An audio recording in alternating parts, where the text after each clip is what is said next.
कृष्णा बाल लीला 30 अगस्त सोमवार को देश भर में जन्माष्टमी का त्योहार बड़ी धूमधाम से मनाया जाएगा। जन्माष्टमी पर्व को 2 दिन ही बाकी हैं और अभी से चारों ओर माहौल भक्तिमय हो रखा है। लोग श्री कृष्ण की कहानियों और पूजन आदि के बारे में खूब जानना और पढ़ना चाह रहे हैं। बाल गोपाल को सजाने से लेकर उनके पलना सजाने तक की तैयारियां पहले से ही पूरी हो चुकी हैं। उस दिन मंदिरों में भी झांकियां सजाई जाती हैं। श्री कृष्ण की बाल लीलाओं की कहानियां दर्शाती ये झांकियां लोगों को खूब भाती हैं। ऐसे में हम भी आज लेकर आए हैं बाल गोपाल की ऐसी ही कुछ बाल लीलाएं, जिन्हें पढ़कर आप भाव विभोर हो जाएंगे। पौराणिक कथा के अनुसार भगवान श्री कृष्ण का जन्म वासुदेव और देवकी के गर्भ से कारगर में हुआ था। वासुदेव ने श्री कृष्ण को गोकुल में यशोदा के यहाँ दे दिया था, जहाँ यशोदा ने अपने लल्ला कान्हा को बड़े ही लाड़ प्यार से पाला। भगवान श्री कृष्ण बचपन से ही नटखट थे। जितना यशोदा मैया और नंद लाला उनके नटखट अंदाज से परेशान थे, उतना ही वहां के गांव वाले भी। कृष्ण जी अपने मित्रों के साथ मिलकर गांव वालों का माखन चुरा कर खा जाते थे, जिसके बाद गांव वाले उनकी शिकायत मैया यशोदा के पास लेकर पहुंच जाते थे। इस वजह से उन्हें अपनी मैया से डांट भी खानी पड़ती थी। कालिया नाग का वध श्री कृष्ण की प्रचलित बाल लीलाओं में से एक है। एक बार श्री कृष्ण अपने मित्रों के साथ यमुना नदी के किनारे गेंद से खेल रहे थे।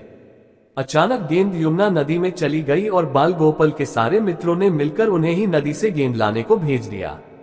बाल गोपाल भी एकदम से कदम के पेड़ पर चढ़कर यमुना में कूद गए। वहां उन्हें कालिया नाग मिला। श्री कृष्ण ने अपने भाई बलराम के साथ मिलकर जहरीले कालिया नाग का वध कर दिया। गांव की गोपियों के साथ रासलीला विद गोपियन। भगवान श्री कृष्ण का जहां राधा जी के साथ एक खास रिश्ता था, वहीं गांव की गोपियों से भी उनकी खूब बनती थी। कृष्ण की बंसी की धुनें राधा को खूब भाती थीं।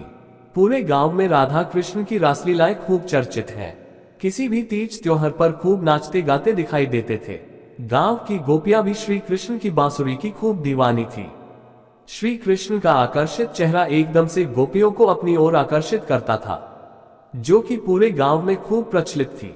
गोवर्धन पर्वत की कहानी से भी हर कोई परिचित है, जो कि उनकी प्रचलित लीलाओं में से एक है। दरअसल इंद्रदेव श्री कृष्ण की लीलाओं से अनजान थे और उन्होंने गुस्से में गांव में बहुत तेज बारिश कर दी। गांव वालों को बचाने के लिए श्री कृष्ण ने गोवर्धन पर्वत को अपनी एक उंगली पर उठा लिया और सभी मथुरावासियों को उसके नीचे शरण दे दी। 7 दिन तक बिना कुछ खाए श्री कृष्ण गोवर्धन पर्वत को उठाए खड़े रहे और 8वें दिन बारिश रुकने पर गांववासियों को बाहर निकाला। कार्तिक मास में अन्नकूट की पूजा भी श्री कृष्ण ने ही आरंभ कराई थी। देवकी और वासुदेव की विदाई के समय ही कंस को आकाशवाणी हो गई थी कि देवकी का 8वां पुत्र ही कंस का वध करेगा। इसके बाद से कंस से कई प्रयास किए ताकि 8वें बच्चे को धरती पर ही न आने दिया जाए, लेकिन भगवान विष्णु ने ही कंस के वध के लिए श्री कृष्ण का अवतार धारण किया था। कंस ने श्री कृष्ण को मारने के लिए कई उपाय अपनाए, लेकिन वे सभी में विफल रहा। श्री कृष्ण और बलराम के अद्भुत पराक्रम को देखकर कंस ने उन्हें एक पहलवान के हाथों मरवाना तय किया। इसके लिए कंस ने श्री कृष्ण और बलराम को पहलवान से लड़ने के लिए आमंत्रित किया, लेकिन उन्होंने उस पहलवान को मार दिया और कंस का भी वध कर वासुदेव और देवकी को कारागार से मुक्त करवाया। कंस के वध के बाद कृष्ण और बलराम शिक्षा के लिए अपने गुरु के आश्रम चले गए। कुछ दिन श्री कृष्ण ने द्वारका में ही बिताए। इसके बाद महाभारत का ऐतिहासिक युद्ध पांडवों और कौरवों के बीच लड़ा गया, जिसका नेतृत्व श्री कृष्ण ने किया।